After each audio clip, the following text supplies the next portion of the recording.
ये है talks news network और आप देख रहे हैं पॉलिटॉक्स, राजनीति का कच्चा चिट्ठा। कर्नाटक में इन दिनों चड्डी की सियासत बहुत जोरों से गरमाई हुई है। दरअसल कर्नाटक की सरकारी स्कूलों में पाठ्य पुस्तकों के कथित भगवाकरण के खिलाफ यहाँ की प्रमुख विपक्षी पार्टी कांग्रेस मुखर हो गई है। इस भगवाकरण का विरोध करते हुए एनएसवाई के कुछ सदस्यों ने प्रदेश के शिक्षा मंत्री बीसी नागेश के आवास के बाहर खाकी शॉट्स जला दिए, जिसके बाद से बीजेपी और आरएसएस के कार्यकर्ता जबरदस्त नाराज हो गए हैं। जिसके चलते बीजेपी कार्यकर्ताओं ने अब चड्डी इकट्ठा कर बेंगलुरु स्थित कांग्रेस मुख्यालय में भेजना शुरू कर दिया है। बीजेपी कार्यकर्ताओं का कहना है कि ये चड्डी पूर्व सीएम सिद्धारमैया को गिफ्ट की जाएगी। ऐसे में इस चड्डी विवाद को लेकर प्रदेश की सियासत गर्मा गई है और बीजेपी और कांग्रेस के नेताओं के बीच खुलकर बयानबाजी शुरू हो गई है।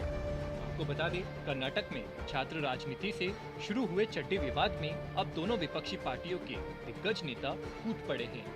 दरअसल आरएसएस कार्यकर्ता खाकी शॉर्ट्स पहनते हैं और स्कूलों में पाठ्य पुस्तकों के कथित भगवाकरण को लेकर कांग्रेस मुखर हुई है। कांग्रेस कार्यकर्ताओं ने इसका विरोध शिक्षा मंत्री के आवास के बाहर चड्डी जलाकर किया। इस पूरे मामले में सियासत उस समय और भी तेज हो गई जब कर्नाटक के पूर्व मुख्यमंत्री सिद्धारमैया ने आरएसएस पर हमला किया और पूछा कि आरएसएस के प्रमुख के पद पर दलित या अन्य पिछड़ी जातियों के किसी व्यक्ति का चयन क्यों नहीं किया जाता। सिद्धारमैया ने कहा कि मैं आपको शुरू से बता रहा हूं कि आरएसएस एक गैर धर्मनिरपेक्ष संगठन है। क्या कोई दलित, ओबीसी या अल्पसंख्यक समुदायों का सदस्य कभी सर संचालक बनाया गया है? चड्डी और क्या कर सकता है? वे केवल चड्डी का काम करते हैं, चड्डी का काम करते हैं। सिद्धारमैया के इस बयान के सामने आने के बाद अब इस पूरे मामले में सूबे के मुख्यमंत्री बसवराज बोम्मई का बयान सामने आया है। सीएम ने कहा कि कांग्रेस आरएसएस के खिलाफ बदनामी का अभियान चला रही है, लेकिन जनता को सब कुछ पता है। आरएसएस एक देशभक्त और राष्ट्रवादी संगठन है जो समाज सेवा के काम में जुटा हुआ है। कांग्रेस नेता को विकास और भविष्य के बारे में बात करनी चाहिए, लेकिन वह ऐसा नहीं कर रहे। उनके पास कोई मुद्दा नहीं है तो वह इस तरह की बातें कर रहे हैं। प्रदेश की जनता सब देख रही है और समझ भी रही है। कांग्रेस को आगे होने वाले चुनाव में कोई पूछने वाला भी नहीं मिलेगा। वहीं इस पूरे मामले को लेकर केंद्रीय मंत्री प्रहलाद जोशी का भी बयान सामने आया है। प्रहलाद जोशी ने कांग्रेस पर निशाना साधते हुए कहा कि लोगों ने उनकी चड्डी छीन ली है, इसी कारण कांग्रेस के लोग अब आरएसएस की चड्डी जला रहे हैं। उत्तर प्रदेश के लोगों ने पूरे देश के सामने कांग्रेस की चड्डी उतार दी है।